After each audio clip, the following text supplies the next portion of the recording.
Help me reach 1,000 subscribes. Support the video with a like and leave your thoughts in the comments. I read every comments. Thanks.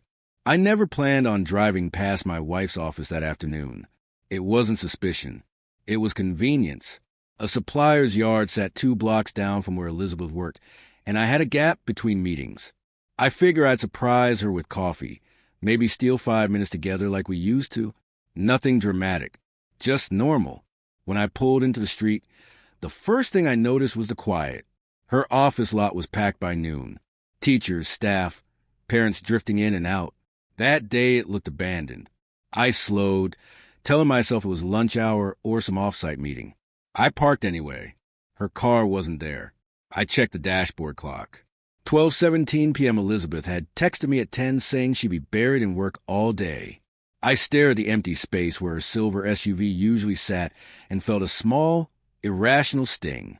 I laughed it off, took a sip of coffee, and told myself not to be that guy. Still, before I pulled away, I snapped a quick photo of the lot. I don't know why. On the drive back, my phone buzzed. A text from Elizabeth.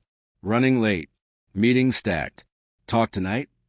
The timing made my jaw tighten. Not anger. Confusion. I replied, all good. Hope it goes smooth. I didn't mention the drive-by. I wanted to believe her. After 15 years of marriage, trust should have been automatic. If you ever ignored a feeling because it didn't fit the version of your life you wanted, you know what that silence feels like. It hums. It doesn't scream. If this moment already feels familiar to you, tap like so this story can reach others who felt the same quiet doubt. Elizabeth and I weren't a mess.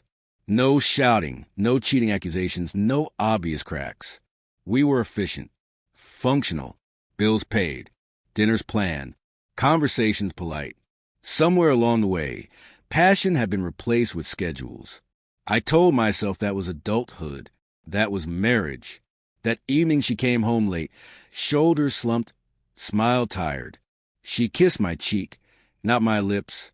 We ate, talked about trivial things, watched an episode of a show we followed. She went to bed early, phone in hand. I stayed up, my mind replaying an empty parking lot. The next morning I asked casually, how'd the meetings go yesterday? She didn't look up from her mug. Long, she said. Draining. End of story. I nodded and dropped it. That's what I did best. Over the next week, the small absences added up. Late nights, short replies, a new password on her phone. None of it was proof. It was pattern, and patterns don't accuse you outright. They invite you to question yourself. If you think James is overthinking or not thinking enough, say in the comments. I want to know how you'd read these signs. Friday came, and with a call I wasn't expecting. An unknown number. I almost ignored it. A woman's voice asked if I was James. She said she was calling from a clinic and needed to confirm emergency contact details for Elizabeth. My chest tightened. I asked if she was okay. There was a pause. She's fine, the woman said, but we need to reach you. I stepped outside, the air sharp. She explained there'd been a minor incident. Nothing life-threatening. But Elizabeth hadn't answered her phone. They'd found my number listed second. I thanked her, hung up, and immediately called Elizabeth. Straight to voicemail. I stood there staring at my phone, the world narrowing to a single question I didn't want answered. Where was she yesterday? Type the word trust in the comments if you believe honesty should never require guessing. When Elizabeth finally called back, her voice was calm. Too calm. She said the clinic had overreacted. She'd slipped, embarrassed herself.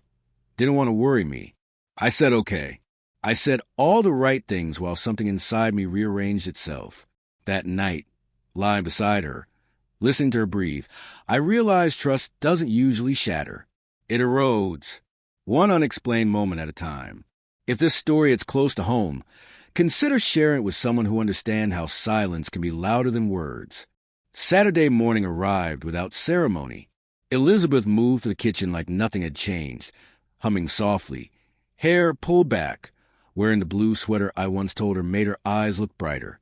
She poured coffee, slid a mug toward me, and asked if I wanted eggs. I watched her hands. Steady. Familiar. That calm unsettled me more than panic would have. After breakfast, she said she needed to run errands. I nodded, told her I had paperwork. As soon as her car disappeared down the street, I grabbed my keys. I didn't feel proud of it. I didn't feel angry. I felt precise. I drove to the clinic. They couldn't tell me much. Privacy policies. Polite smiles. But one detail slipped through when I mentioned my wife's name. The receptionist hesitated, then said she wasn't alone when she came in. That was it. One sentence. No explanation attached. I thanked her and left before I said something I couldn't take back. I sat in my truck, hands on the wheel, breathing through the weight in my chest. Alone or not alone. That had become the dividing line of my marriage. I didn't follow Elizabeth. I didn't check her phone. I went home and waited. When she returned that afternoon, bags in hand, she seemed lighter, relieved. I asked where she'd gone. She listed stores, groceries, pharmacy, normal places. I let her finish. Then I said quietly, "Who were you at the clinic?" The color drained from her face. Not all at once. Slowly, like a sunset you don't notice until it's gone. She set the bags down and didn't answer. That silence told me more than words ever could. I asked again. She said his name. Mark. A colleague. Someone I'd heard mentioned in passing. Always harmless. Always framed as work. She didn't cry. She didn't apologize right away. She explained. Emotional connection. Confusion. Nothing physical yet. That word yet hung between us like a threat. I listened without interrupting, surprised by how calm I sounded when I said, "You lied to me." She said she hadn't meant to hurt me, that it just happened, that she'd been feeling distant for a long time. I nodded. I already knew that part. Distance doesn't appear overnight. At this point, I want you to weigh in. Do you believe emotional betrayal crosses the same line as physical? Share your thoughts in the comments. I told her I'd driven past her office, that I knew she hadn't been there. She closed her eyes, exhaled, and said she was sorry I found out that way. Not sorry she did it. Sorry I discovered it. The difference mattered. We sat there for a long time, the house holding our words like it didn't want them. Finally, I asked her what she wanted. She said she didn't know. That answer felt like the final confirmation. I stood up, went to the bedroom, and packed a bag. She followed me, asking where I was going, saying we should talk more. I said we had talked enough. At the door, I paused. Not for drama. For clarity. I won't compete for my own wife, I said. She didn't stop me. She didn't chase me down the driveway. She watched in the doorway as I left, her arms folded like she was bracing against cold.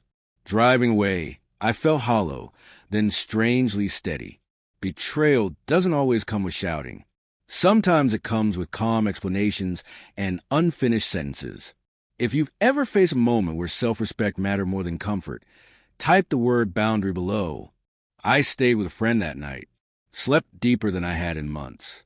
In the days that followed, Elizabeth texted, then called, then asked if we could try counseling. I told her I needed space, real space, not distance disguised as patience. Here's what I learned. Trust isn't restored by explanations. It's restored by actions, and some actions can be undone. If this story resonated, consider sharing it thoughtfully. It might help someone recognize a truth they're avoiding. I don't know how my marriage will officially end. Papers or reconciliation. Time will decide that. What I do know is that driving past an empty parking lot didn't break me. What broke me was realizing I've been accepting less than honesty for far too long. Before you go, if you believe choosing self-respect is never the wrong decision, like this video, answer this question in the comments.